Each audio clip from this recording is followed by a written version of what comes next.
Mysticism या रहस्यवाद पूर्व से नहीं आता, ये भीतर से आता है। किसी भी मिस्टिकल या गूढ़ प्रक्रिया को करने से पहले अपने भीतर 5 मूल तत्वों को मजबूत करना जरूरी है। इन्हें योग विज्ञान में पंचभूतों या महातत्वों के नाम से जाना जाता है। ये शरीर, धरती, ये सृष्टि और ब्रह्मांड, ये सभी इन 5 तत्वों का ही खेल है। शरीर कुछ इस तरह बना है कि इस शरीर का 72% जल है, लगभग 12% धरती, 6% वायु है, 4% अग्नि है और बाकी सब स्पेस या आकाश है। आपके शरीर में ये 5 तत्व जिस तरह बर्ताव करते हैं उसी के अनुसार सब कुछ तय होता है। भूत यानी तत्व, भूत शुद्धि यानी तत्वों की विकृति से मुक्त हो जाना या तत्वों को शुद्ध करना, जिसका मतलब है भौतिक प्रकृति से मुक्त होना। आजकल शारीरिक और मनोवैज्ञानिक प्रक्रियाओं ने ज्यादातर इंसानों को पूरी तरह से जकड़ रखा है। हम जिसे अपना शरीर कहते हैं उसे हमने इकट्ठा किया है। हमारे दिमाग में जो कुछ चल रहा है वो उन यादों पर आधारित है जिन्हें हमने इकट्ठा किया है। इन दोनों के बीच आप क्या हैं और आपके अस्तित्व की मूल प्रकृति क्या है, ये पूरी तरह से खो गया है। अगर आप ऐसे आयामों तक जाना चाहते हैं जो अभी आपके अनुभव में नहीं हैं, वो आयाम जो मिस्टिकल या गूढ़ माने जाते हैं, तो सबसे पहले हमें 5 तत्वों को शुद्ध करना शुरू करना होगा, ताकि इनकी शुद्धता के कारण आप ये अंतर साफ साफ जान पाएं कि क्या भौतिक है, क्या मानसिक है और किस चीज का वास्तव में अस्तित्व है।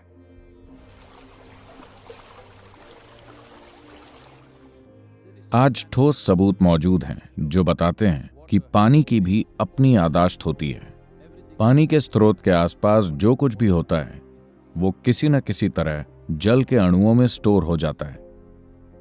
पानी को कुछ लोग फ्लूइड कंप्यूटर भी कह रहे हैं। इन 5 तत्वों में जल का सबसे ज्यादा महत्व है, क्योंकि इस शरीर में 72% जल है। अगर हम पीने वाले पानी पर पर्याप्त ध्यान दें, बात केवल पानी के साफ होने या बैक्टीरिया से मुक्त होने वगैरह की नहीं है, पर इसे कैसे रखा गया है। आप इसे किस तरह के बर्तन में रखते हैं, कैसे रखते हैं, कैसे छूते हैं, कैसे उसे उठाते हैं, क्योंकि आज ऐसे बहुत से वैज्ञानिक सबूत मौजूद हैं जो आपको बताते हैं कि एक विचार, एक भावना, एक स्पर्श, ये चीजें पानी के मॉलिक्यूलर स्ट्रक्चर को बदल सकती हैं और इस बात पर गहरा असर डालती हैं कि ये पानी आपके शरीर के भीतर कैसे बर्ताव करेगा। आपको समझना होगा कि ये कोई सामान या वस्तु नहीं है। आप जीवन बनाने वाले तत्व के साथ काम कर रहे हैं। जल जीवन है। बात बस इतनी है कि ये अभी आपके बाहर है। इसके पहले कि ये आपके अंदर जाता है, आप इसके साथ कैसे पेश आते हैं। अगर आप पानी को धातु के बर्तन में रखते हैं, बेहतर होगा अगर यह तांबा या तांबे की मिश्र धातु हो, और रोज इसे किसी जैविक सामग्री से मांजते हैं। इसे ऐसी जगह पर रखते हैं जहां ये दूसरी चीजों और गंधों से अछूता रहे, इसके आसपास पर्याप्त जगह हो, और जब आप इसे उठाएं, आप इस बर्तन को अपने हाथ में एक तरह के आभार और सम्मान के साथ थामें। उसके बाद इसे पिएं, क्योंकि ये जीवन बनाने वाला पदार्थ है। आप देखेंगे कि ये आपके सिस्टम के अंदर कितने चमत्कार कर सकता है। अच्छी सेहत और संभाव इसका एक कुदरती नतीजा होगा।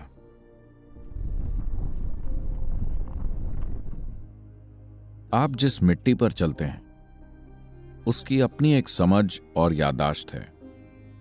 तो भले ही आप किसी कंक्रीट जंगल में रहते हों, ये जरूरी है कि आप उस धरती के साथ संपर्क में रहें जिस पर आप रहते हैं। अपने लिए कुछ ऐसे तरीके बनाएं जिससे आप उस मिट्टी के, धरती के उस भाग से संपर्क बनाएं जिस पर आप रहते हैं। अपने नंगे हाथों और पैरों से, विशेष रूप से हथेलियां और पैर के तलवे, अगर वो रोज धरती के संपर्क में आते हैं भले ही कुछ मिनटों के लिए, तो आपके शरीर में एक तरह का तालमेल आ जाएगा सिर्फ धरती के संपर्क में रहने से। अगर आप अपने बगीचे में नंगे पैर कुछ मिनट बिता सकें, पेड़ पौधों को अपने हाथों से छुएं, क्योंकि यही आपके जीवन का आधार है। हर जीवन, आपका और दूसरे सभी जीवों का जीवन इस धरती से उपजा है। इसके संपर्क में रहें और अपने अंदर तालमेल लाएं।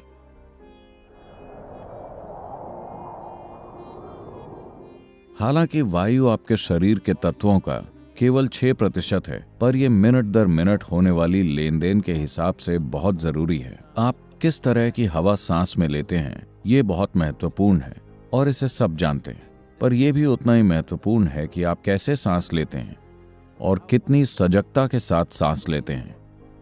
खासकर जो लोग बड़े शहरों में रहते हैं, आप किस तरह की हवा सांस में ले रहे हैं, ये आपके हाथ में नहीं है।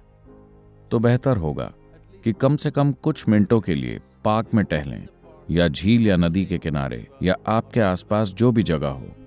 खासकर अगर आपके बच्चे हैं तो ये जरूरी है कि आप उन्हें महीने में कम से कम एक बार शहर से कहीं दूर लेकर जाएं, जहां प्रकृति अपने शुद्ध रूप में हो, जहां वो कोई छोटी पहाड़ी चढ़ सकें, जंगल की सैर कर सकें, या किसी नदी में तैर सकें। कोई प्राकृतिक चीज जिससे वो प्रकृति से जुड़ सकें, और कुछ ऐसा करें जिससे उनकी सांस सक्रिय ढंग से चले।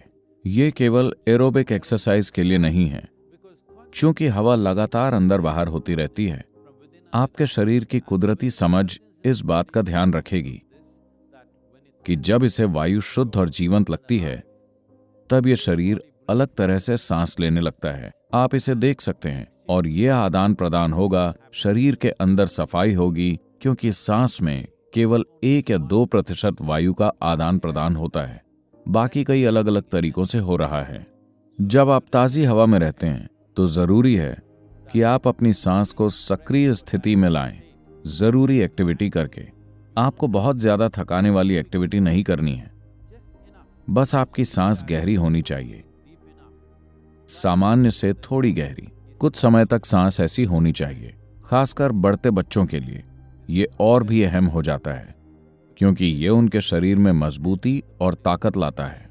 अगर आप रोज घर से बाहर नहीं निकल सकते, तो आप अपने घर में ही अपनी सांस की शुद्धि के लिए एक यौगिक अभ्यास कर सकते हैं, जिसे नाड़ी शुद्धि कहते हैं।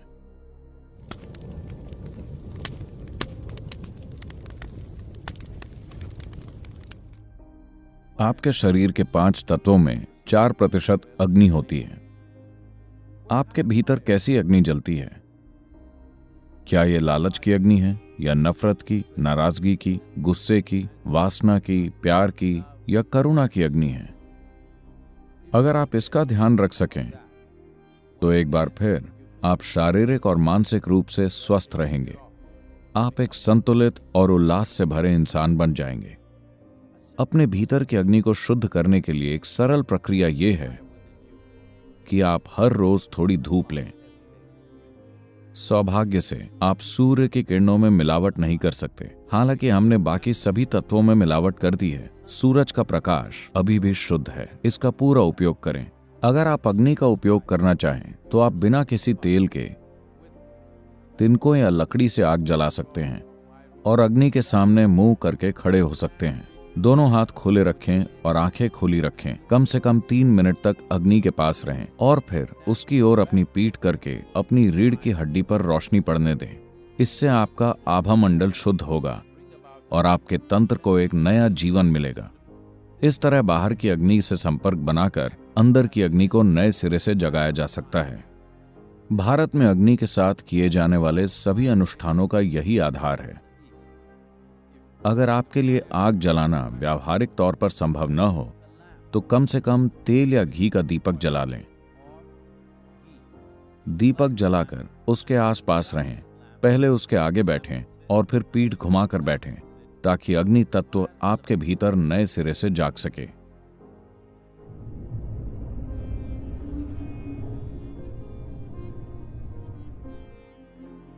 पांचवा और सबसे अधिक विस्तार रखने वाला तत्व है आकाश या एथरिक स्पेस। इसमें खास तरह की प्रज्ञा होती है। आकाशीय प्रज्ञा आपके अंदर कैसे पेश आती है, उसी से आपके जीवन की प्रकृति तय होती है। आपके जीवन की प्रकृति, क्वालिटी और शक्ति इसी बात से तय होगी कि इस आकाशीय प्रज्ञा तक आप कितनी पहुंच पा सकते हैं। जैसा कि मैंने कहा, 5 तत्वों में यह तत्व सबसे अधिक विस्तार वाला है, मतलब इसकी कोई सीमा नहीं है। पानी केवल उतना ही है, केवल उतनी ही वायु है, उतनी ही धरती है, उतनी ही अग्नि है। पर आकाश एक असीम संभावना है। अगर इस असीम संभावना तक आप पहुंच बना सकें तो आपका बोध और समझदारी दोनों बढ़ सकते हैं। आकाश या आकाशीय प्रज्ञा तक पहुंच को बढ़ाने के लिए आप एक आसान सी प्रक्रिया कर सकते हैं। सूर्योदय के बाद, इसके पहले कि सूर्य 30 डिग्री कोण को पार करे, आप एक बार आसमान की ओर देखें और आकाश को प्रणाम करें, आपको और इस ग्रह को थाम कर रखने के लिए। जब सूर्य 30 डिग्री को पार कर ले, दिन में किसी भी समय ऊपर देखकर फिर से प्रणाम करें। सूरज ढलने के बाद, ढलने के 40 मिनट के अंदर आकाश की ओर देखकर फिर से प्रणाम करें। आप ऊपर बैठे किसी काल्पनिक भगवान को प्रणाम नहीं कर रहे, आप उस आकाश को प्रणाम कर रहे हैं जिसने हमें इस जगह पर थाम रखा है। अगर आकाश आपकी जीवन ऊर्जा को सहयोग देने लगे तो जीवन जादुई तरीके से घटित होगा। आपके पास एक ऐसी समझ आ जाएगी जिसके बारे में आपने कभी सोचा भी नहीं होगा। इंसान के लिए अपने जीवन में कृपा का तत्व प्राप्त करने के लिए शांभवी मुद्रा एक ऐसी प्रक्रिया है जो एक खिड़की को खोलने की तरह है, ताकि हम कृपा को प्राप्त कर सकें।